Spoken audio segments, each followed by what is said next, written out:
Dans la série d'événements d'aujourd'hui, les policiers se retrouvent tous pris dans des attaques soudaines, sans quasiment une seconde pour réagir. Le premier incident se déroule tard, dans la nuit du 5 août 2023, sur Roosevelt Island, dans la ville de New York, aux États-Unis. Après avoir reçu un signalement concernant une affaire de violence familiale, le NYPD dépêche 6 agents vers un immeuble résidentiel.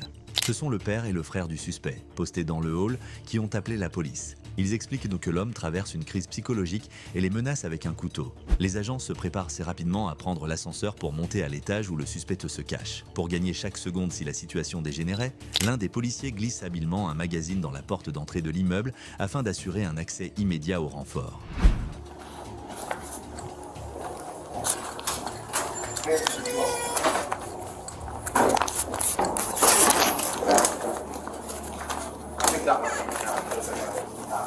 Pourtant, alors que tous avaient les yeux rivés sur la porte d'entrée, ils ne réalisent pas que le suspect venait de surgir brusquement de l'ascenseur Nudir 2.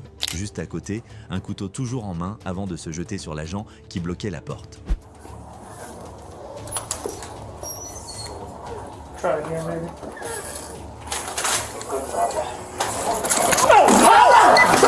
Par chance, le policier surpris par l'attaque parvient tout de même à lever son bras gauche pour détourner le coup de lame qui fonçait droit vers son visage. Sans s'arrêter, le suspect change aussitôt de cible et se rue vers une policière qui se trouvait dans l'ascenseur. 2 agents masculins à proximité réagissent en une fraction de seconde et ouvrent le feu pour l'arrêter.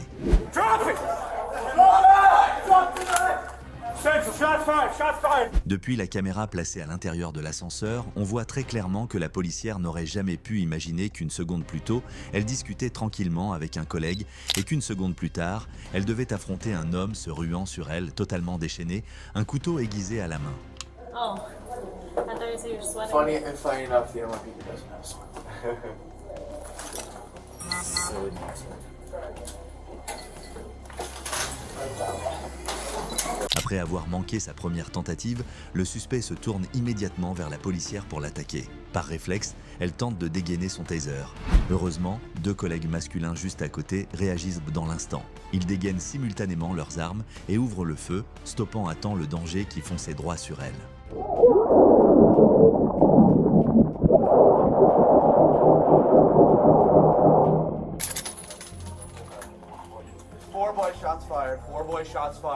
L'assaillant est identifié comme étant Ben Chilton, 21 ans. Les 2 agents ont tiré au total 14 fois et, bien que Chilton ait été transporté rapidement à l'hôpital, il n'a pas survécu.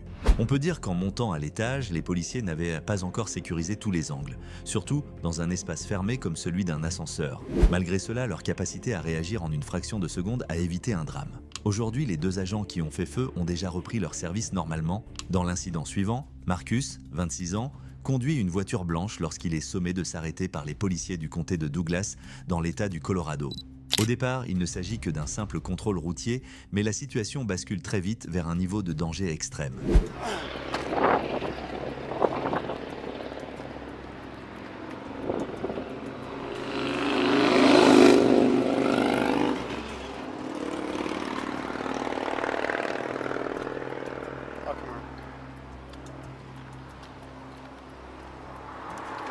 Alors que l'agent s'approche, Marcus ouvre soudainement la portière, descend du véhicule et braque une carabine dans sa direction.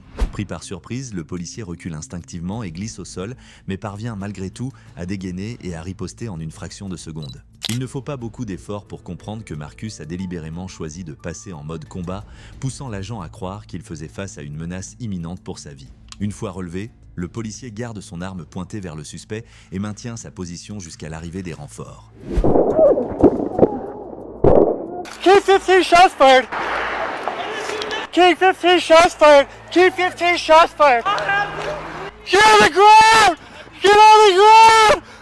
Get on the ground! Don't move! Sous l'effet du stress et de l'adrénaline, la voix du policier devient tremblante, presque méconnaissable. Heureusement, il n'a été blessé à aucun moment lors de l'attaque. I'm okay. Start medical for a subject with a bleeding arm. Get on the ground! Get on the ground! Get on the ground! Ironie du sort, 1 minute plus tôt, Marcus attaquait volontairement les policiers, mais juste après, il se met à hurler comme s'il était la victime. « J'ai rien fait ». Peu après, les renforts le maîtrisent et lui passent les menottes. Pour avoir utilisé une arme dans le but d'attaquer un policier, un crime lourdement puni, Marcus est condamné à 16 ans de prison, exactement 1 an jour pour jour après les faits. Le troisième incident se déroule dans la matinée du 19 juin 2023, dans la ville de Phoenix, en Arizona, aux États-Unis. Lors d'un contrôle routier qui paraissait pourtant banal, un agent est soudainement attaqué par le conducteur. Son collègue, connu pour sa précision remarquable, se lance aussitôt à sa poursuite et parvient à toucher le suspect depuis une distance considérable. L'agent de patrouille Sean arrête une berline grise dont le conducteur roulait dangereusement, puis s'avance pour procéder au contrôle.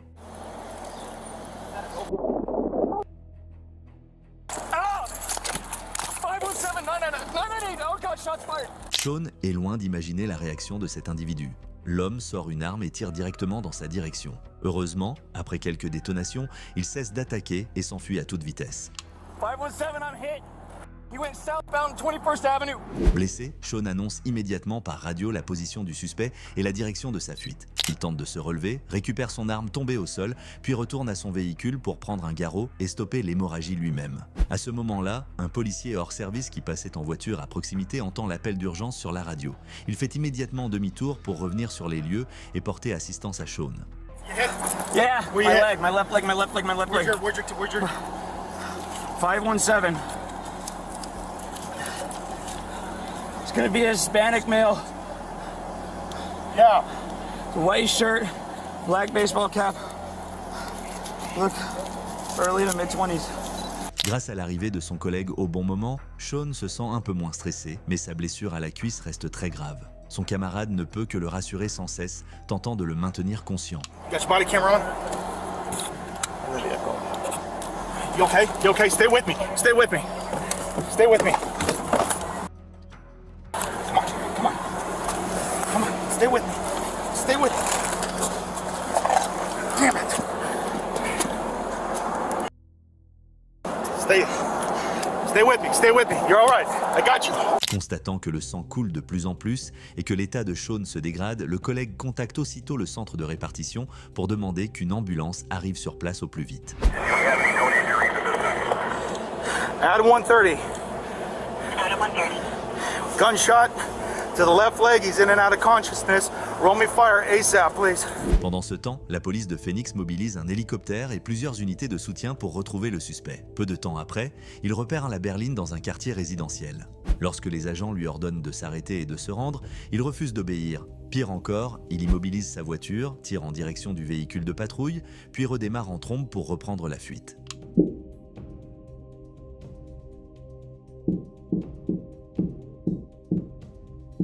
Les agents à l'arrière sortent immédiatement de leur véhicule et ripostent. Voici l'angle filmé par la caméra de l'agent numéro 1.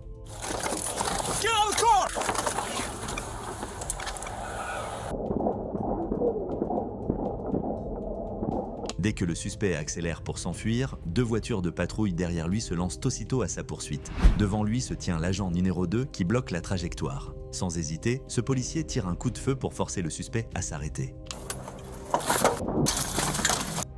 Heureusement, la balle tirée en retour par le suspect ne fait que frôler la tête du policier avant de s'échapper. Quelques instants plus tard, son véhicule perd le contrôle, percute un mur et s'immobilise complètement. Les agents s'approchent sous la protection d'un véhicule blindé et découvrent que le suspect est décédé à l'intérieur. Son identité est établie. Borja, 29 ans, un homme au passé criminel depuis son plus jeune âge et qui avait fini par rejoindre un gang. Au cours de la poursuite, l'agent nigérien tire 7 coups, dont 4 atteignent Borja, illustrant une précision de tir exceptionnelle. Quant à Sean, l'agent initialement blessé, il a subi une opération chirurgicale et, après plusieurs mois de convalescence, a pu reprendre son service. Quelques mois plus tard, le bureau du procureur local conclut que les tirs effectués par les policiers étaient entièrement légitimes et aucune charge n'a été retenue contre eux.